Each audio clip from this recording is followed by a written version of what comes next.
Nining time guys, ni ata ning daplin sa may suba guys.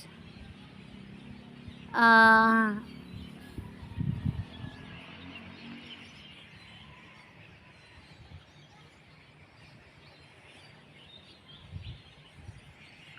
og talisalop na ang adlaw guys, atong aninawon atong palibot guys. Tagsara ko kay makaabot ning tunga-tunga sa suba guys, labi na pa sa hapon. Giganahan po ko arig lantaw-lantaw guys, dapit sa may tulay. Nindot kaya ang formation kaayo sa iyahang bunbon o atong tan-awon guys.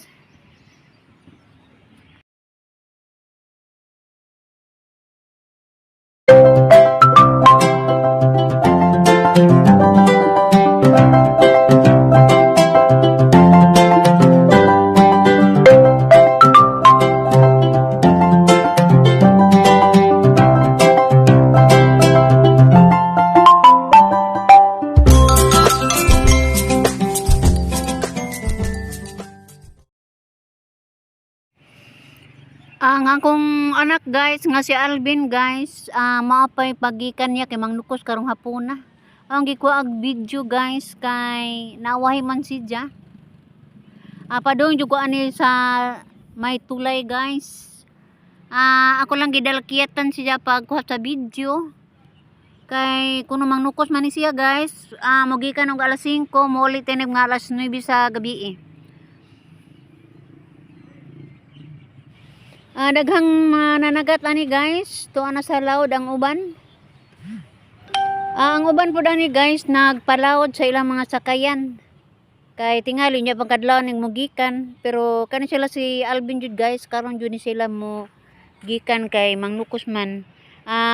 Gabi man ang ilahang pagpangnukos guys.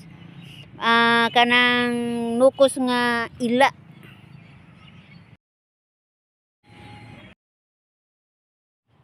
Mao ni among cell site guys sa Globe. Daplin sa suba guys atong makita siya. O gani po nato makita guys ang mga bunbon nga nindot kay tan-awon ang ilang formation guys.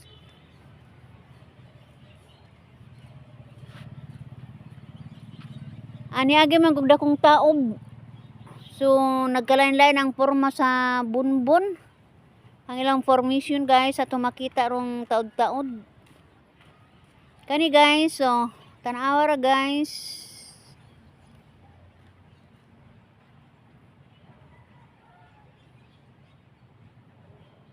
Tungod sa kadagkong dagat guys, napikot na gyud ag suba.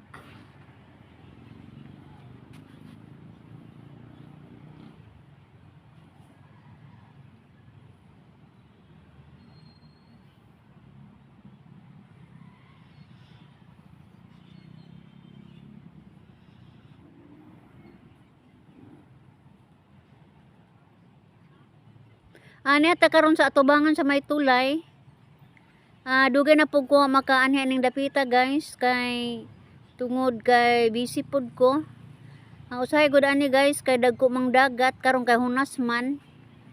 Sukad nga dagdag ko ag dagat guys, karon pa pud ko nakaanhi aning tunga-tunga kay napikot naman pug suba. So nakaduol ko aring may tulay.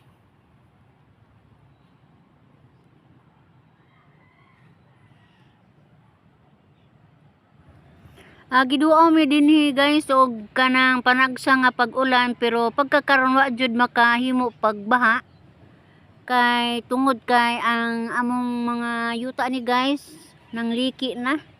So og ginagmayng ulan di pag jud kaayo surupon pa jud. Mo na nga nangapikot na ang amoang suba tungod kay wa joy puy baha nga ni agi. So gusto ta guys og manabaw na ning suba. Aron makatabok-tabok na ta aring merkado, di na ta magsakay og sakayan, ato na lamang lakwon. Amo ning formation niya guys kay bulungan ning maong nature. Ilar yung kaugalingon nga kuan mo ay kaugalingon formation guys.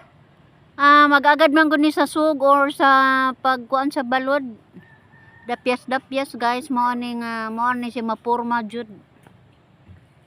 Makalingaw pod guys, o hilig ka mo tan-aw sa mga nature, makalingaw pod. Kay kung truck or tao pa ning gagamaan ni guys, di gyud nga ani kadaghan ning bunbun sa may suba. So ang gabi ra ni guys, sa tungod sa kakusog sa bawod, napuno jud halos ang baba sa suba og bunbun.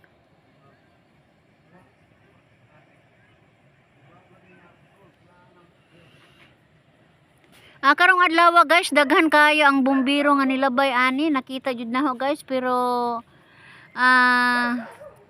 hadlo pong hunahunaon, daghan kayong sunog nang nahitabo ani ang among mga kabukiran karon. Bisan ba gani karong bag-ong hapon, diha na pwede tungas dito sa bukid kay aduna na pwede akong sunog. Morning kahoya guys, makita na to dito sa may tulay. Pila ka tuig na ni, dako na kain nga kahoy. Mo ni mo silunganan guys, kung sa panahon sa init sa adlaw, anami aning punuan mo silong-silong. Ay dool ra man ni sa amo ang balay.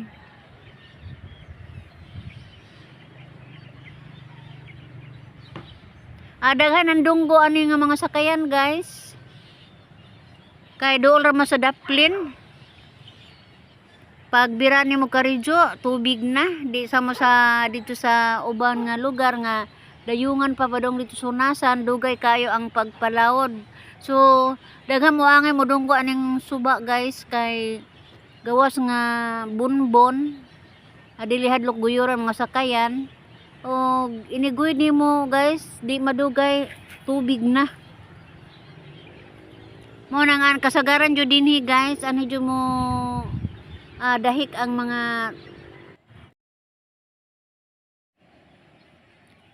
sakayan. Labi na o taga laing lugar guys. Ani ra ibili nila ang ilahang mga sakayan diri sa daplin sa suba. Kay layo ra man kaadyo og kabatuan. So guys, karong hapon na mora ni ako ang pasilip ninyo guys. Og nagpasalamat kog dako sa inyohang pagsilip guys, og ako miingon bye bye.